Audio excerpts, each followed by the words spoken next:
Hello and welcome to Super Great Kids Stories. Wise tales from storytellers around the world which will make you laugh and sometimes cry. Recommended for ages 5 to 105. I'm Kim and I love stories. Hello Super Great Kids, and how are you? I wonder if it's holiday season yet in your house. I've got 2 reasons to be cheerful this week.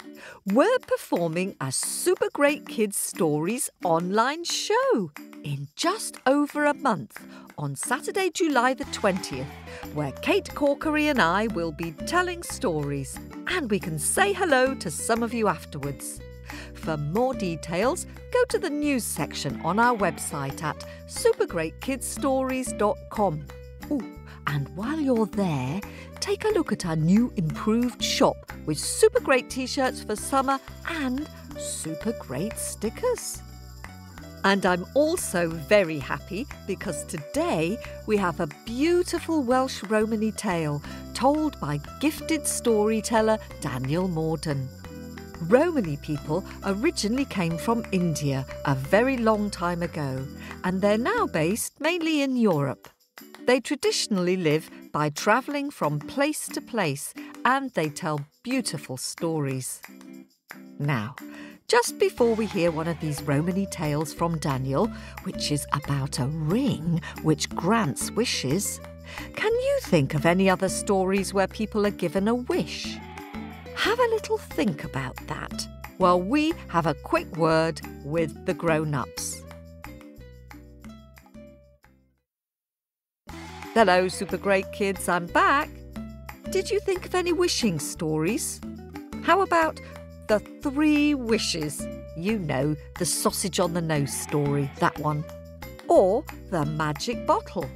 Or the magic drum. Or the Native American Cherokee story about Chistu the rabbit, where all the animals are offered one wish. Now, let's hear this week's wishing story. Are you sitting comfortably? Am I sitting comfortably? Then let's give a very warm welcome to Daniel Morden. Hello, my name's Daniel Morden. I'm an author and a storyteller based in South Wales. And when I was small, my dad would sit at the end of my bed and read to me and my brother. And he would read us all kinds of stories, The Hobbit and The House at Pooh Corner and many others. And as he read to us, the bedroom would vanish, and I would imagine the world of the story instead. And that's what I'm trying to do whenever I tell stories. My hope is that you will imagine the story that I tell you. Jack lived in a forest so big he had never gone beyond the edge of the trees. The only human beings he'd ever seen were his mum and dad. His only friends were the birds and the beasts. One day he went to his parents and said, "If I don't see a bit more of the world, I will go mad." His father, "Why? What's wrong with here? You don't know anything about the big world outside. You think everyone and everything is nice and kind. Well, they aren't, and it isn't." "Well," said Jack, "how will I learn about the world if I stay here all my life?" "Your pocket's moving," said his father. "What have you got in there?" "It's a frog. I found it in the water bucket this morning." "What did I say?" said his father. "The world will chew you up and spit you out." His mother sighed and said, "Well then, Jack, if you set your heart on walking the world, nothing I say will change your mind. Have this ring. If ever you're in danger, take it off and blow on it." "I hope I never need to," said Jack. "Well," said his mother, "that is in God's hands." As he walked away, Jack's father, on the roof of the cottage, was shouting and shaking his fist. "You chump! You'll be back! You'll be sorry!" Jack walked and walked and walked until he heard a strange sound. He found on the ground a fledgling, a baby bird, a baby starling. The fledgling was too weak to utter a squeak, but its mother, in their nest, up above, was frantic. Soft-hearted Jack scooped up the baby bird and put her back in the nest. And then he walked on. Night fell. He saw a light. When he came closer, he saw a fine house. Should he go to the front door or the back? He didn't know. He'd been told beggars had to go to the back door. Was he a beggar? He had no money and nowhere to sleep, so he guessed that meant he was. The servant who opened the back door took pity on him. He gave Jack a chair by the fire, a bowl of soup, a hunk of bread, and a bucket of water for the frog. As Jack sat in the kitchen, the daughter of the house walked in. She was the first young woman Jack had ever seen, and he fell head over heels in love with her at once. As for her, whatever it was she had come into the kitchen for was forgotten in a moment. She couldn't take her eyes off him. But then her father came in. He saw his daughter gaping at a beggar, and a beggar gawping back. "Jack, please, sir, can I have a job? I can do anything." "Anything?" said the rich man. "Is that so? Well then, if by tomorrow morning you can put a lake outside this house, and if on the lake there's a fleet of ships, and if the leader of the fleet fires a cannon just as the clock strikes 8 a.m., and if the cannonball from that cannon breaks the leg of my daughter's bed, then I will think about allowing you to stay. But if you don't do this little thing, then I will have your head." Jack was shown to a bedroom. He said to his pet frog, "Oh, my friend, what should I do? If I run away, I'll leave behind the woman I love and who loves me. If I stay here, I will die." "Ribbit," said the frog, and then it leapt from the bucket into Jack's lap, burrowed into Jack's pocket, and came out with that ring. "Of course," said Jack, "I'm in danger. This is the time to use the ring." And so he blew on it. Out hopped 3 little red men. They bowed and said, "What is your command, master?" "I want a lake outside this house, and on the lake I want a fleet of ships, and I want the leader of the fleet to fire a cannon just as the clock chimes 8 o'clock in the morning, and the cannonball from that cannon to break the leg of the bed of the daughter of this house." "It shall be done. Go to sleep." Jack did, and he slept well. He slept through the clock chiming, the servants gasping, the gentleman, the rich man running to the window, the boom of the cannon, the crash of the window, and the crack of the bed leg. The rich man burst into Jack's bedroom. "Young man, there's more to you than meets the eye. Come, have breakfast with me." And from then on, Jack could do no wrong. Jack and the rich man's daughter, Mary, were wed. The rich man gave Jack a mansion to live in, fine clothes to wear, a horse to ride on, and even a servant of his own. The frog, he loved the lake. Now this servant hated his new master. Who was this nobody? And what was his secret? How had this stupid farm boy conjured up such wonders? While Jack was asleep, he searched Jack's clothes. Nothing. No magic book, no magic wand.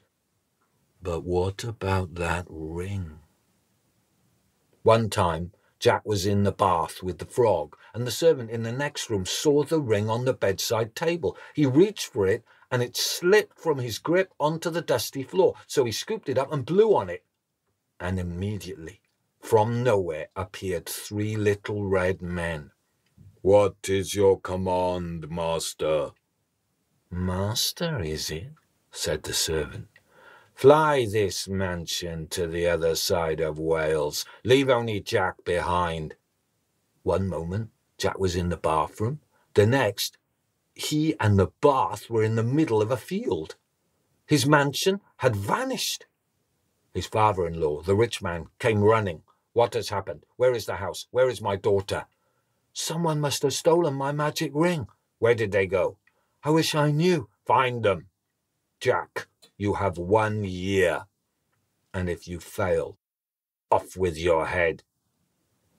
So poor Jack and his bucket had to walk all over Wales, searching for Mary, searching for the house. One day he heard a shrill squeal. He searched for the source of the sound and saw a remarkable sight. A cat had cornered 3 mice, and the first mouse had a wooden leg, the second had a bandage over her ears, and the third had a bandage over her eyes. They fought bravely, but it was hopeless. The cat had their tails trapped under her paw.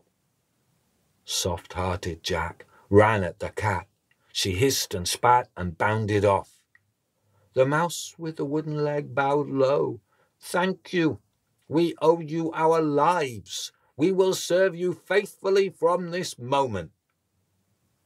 Jack wondered what possible use a blind mouse, a deaf mouse, and a mouse with a wooden leg could be to him, but he didn't want to hurt their feelings, so he told them of his troubles.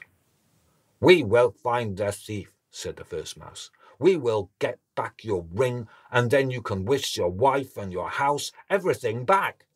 "Ribbit." "Who said that?" said the mouse.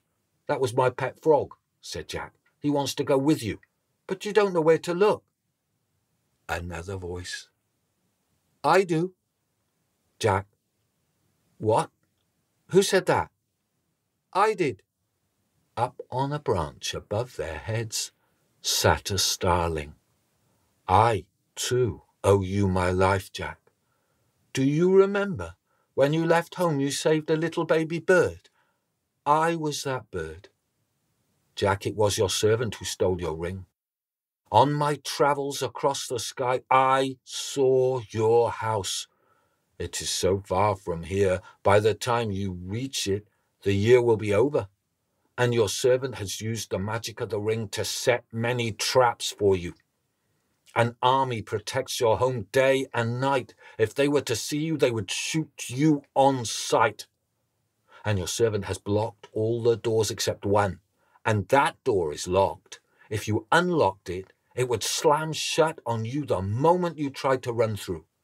As soon as anyone crosses into the house, a terrible screaming fills the air. No one can bear to hear it. And even if you could, it would still be impossible to find the ring, because when the screaming begins, the bedroom of your servant is plunged into a thick, inky blackness, and your servant sleeps each night with the ring in his mouth." "Oh," said Jack, "it's hopeless." The mice whispered to one another in a huddle. Then the one with the wooden leg said, "Starling, if you would be kind enough to take us to that place, and if you, Jack, were to give us a twist of pepper, then we will do the rest." "Ribbit," said the frog. Well, what had Jack to lose? The 3 mice and the frog jumped onto the starling's back. She lifted them, carried them far across the sky. She set the mice outside Jack's house and then flew up into the face of the guard outside. While he was distracted, the first mouse picked the door lock with his wooden leg. They pushed the door open, but as soon as they had done so, it began to swing shut again.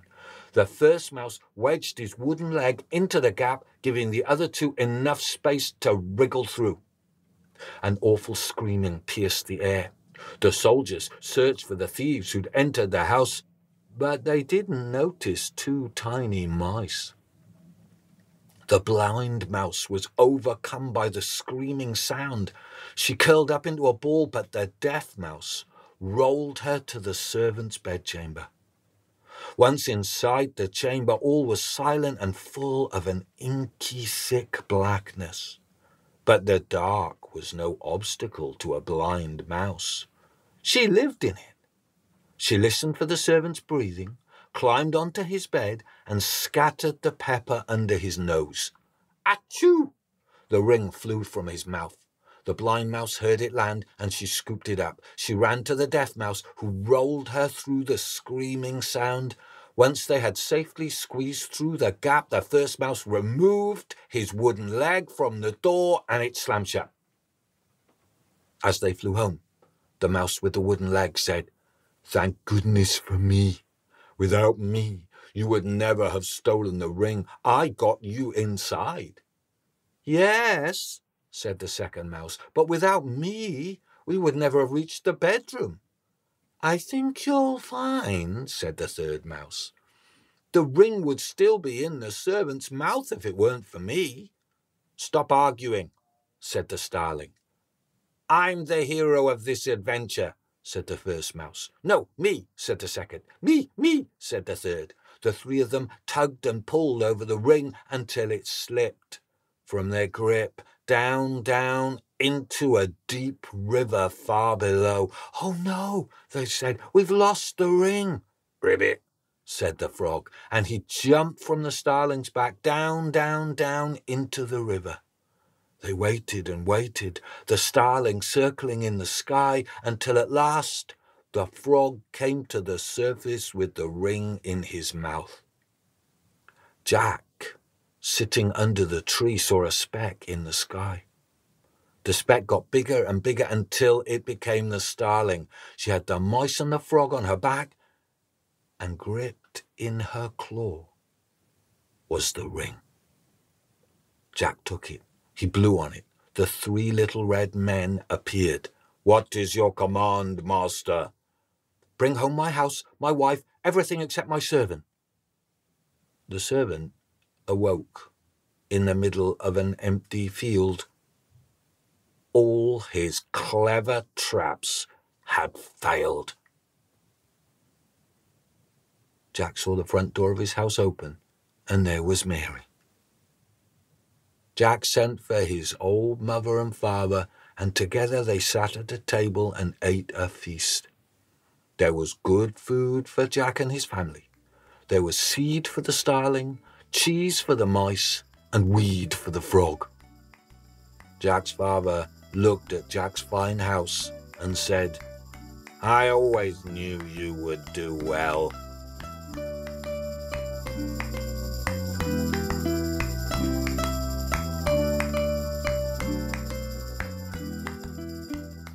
Thank you so much, Daniel, for that story. Jack's dad was a bit of an old grump, wasn't he? Was he right, do you think? Did the world chew Jack up and spit him out? Well, that's for you to decide and us to find out. And did the world disappear as you listened and stepped into that story? I wonder what colour hair the Jack in your story had and what clothes he was wearing. Maybe you could draw what you imagined. Jack and the starling and his pet frog and maybe the mice. Send your pictures to Story Owl via our Facebook page, facebook.com/supergreatkidsstories, or from our website, supergreatkidsstories.com. And you've sent in lots of super great pictures this week. My 2 picture picks go to superfan 5-year-old Nico, who lives in Archway in London, here in the UK. Nico has painted a beautiful picture of the Cherokee story, Why Rabbit Has 2 Short Front Legs. The rabbit looks very happy with his super long ears and strong back legs. I also like the way you've given him brown and white fur and a little biddy tail. And Riley, who lives in Nanaimo, British Columbia in Canada, has drawn an impressive picture of the crow and the turtle story from Papua New Guinea. I love the detailed attention you've given to the palm tree and that angry squawking crow who's looking down at Tina Turtle flip-flapping through the sand with her beautiful shell. Really good work, Riley. Thanks for sharing it. Keep up your drawing. Now, it's time to say hello to some fluffy owlets who've recently hopped into our nest. Hello to 5-year-old Oscar from Coquitlam in British Columbia in Canada. Oscar's favourite stories are the East African story, Baby Crocodile's Birthday, and the Colombian story, Marina and Merino. Oscar sent us a great picture inspired by that story. Thanks for that, Oscar, and welcome to the club. And over to Perth in Western Australia now to say hello to Apple subscribers Florence, who is 6, and Arthur, who is 3. Thank you, Florence, for the lovely letter you wrote. Excellent writing.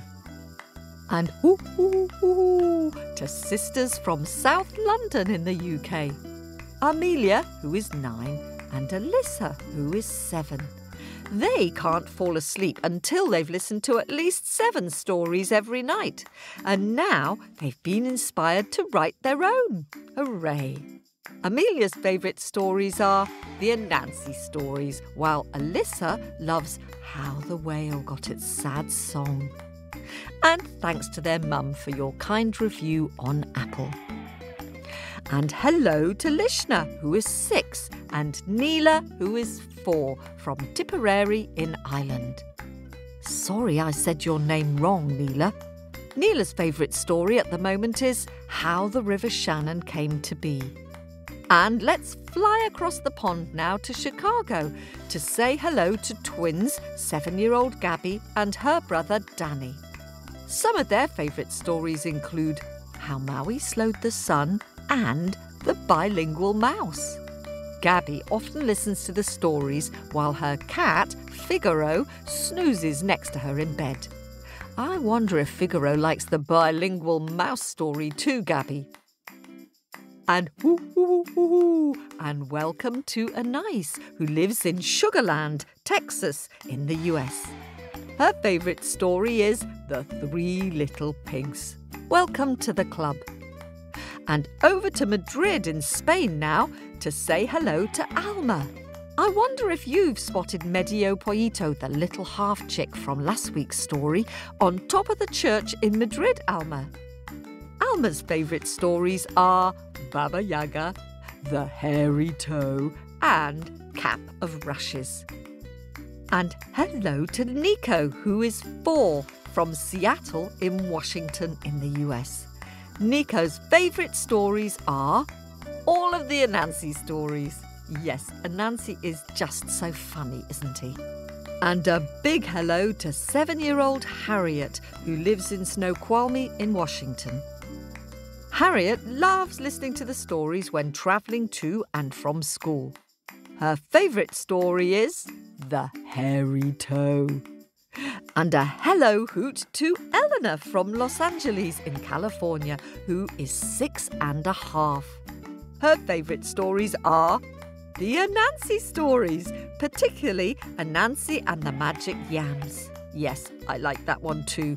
Those little yams are a bit scary though. And hello to Lyra, who lives in London in the UK.